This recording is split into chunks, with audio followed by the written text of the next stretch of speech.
माढा तालुक्यातील अंजन गावातील वादानंतर मराठा समाज आक्रमक झालाय। लक्ष्मण हाके यांच्यामुळे वाद चिघळल्याचा आरोप आहे। हाकेंच्या दबावामुळे पोलिसांकडून लाठीचार्ज करण्यात आलाय, तर पोलीस अधिकाऱ्यांवर कारवाई करण्याची देखील मागणी होती आहे। अंतरवाली सराटीप्रमाणेच माढा तालुक्यातील अंजनगाव खेलोबामध्ये पोलिसांनी फक्त मराठा समाजाला मारहाण केल्याचा आरोप मराठा क्रांती मोर्चाचे समन्वयक धनंजय साखळकर यांनी केला, तर लक्ष्मण हाके यांच्यामुळे हा वाद चिघळला असा आरोप मराठा समाजाचे महेश डोंगरे यांनी केला। हाकेंच्या दबावामुळे पोलिसांनी शिवप्रेमींवर लाठीचार्ज केल्याचा आरोपही त्यांनी केला आहे।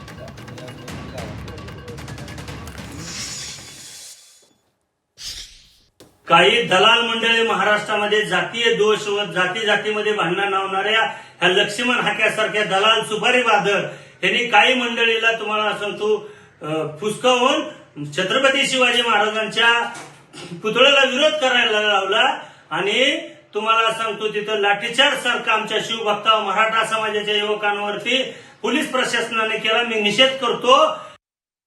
ज्या पद्धतीने अंतरवाली सराटीमध्ये मराठा समाजावरती लाठीचार्ज केला होता, त्याच पद्धतीनं लाईट घालून त्याच स्टाईलनं मराठा समाजाला टार्गेट करून मराठा समाजाच्या शिवशंभू भक्तांना मारण्याचा प्रयत्न केलेला आहे।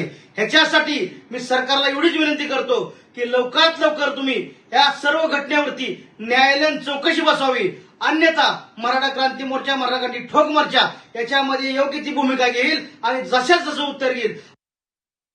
छत्रपती शिवाजी महाराजांच्या स्मारकाला पुतळ्याला विरोध असण्याचं कुठलंही कारण नाही। आम्ही छत्रपती शिवाजी महाराजांच्या स्वराज्यासाठी जीवाची कुर्बानी करणारी माणसं आहोत।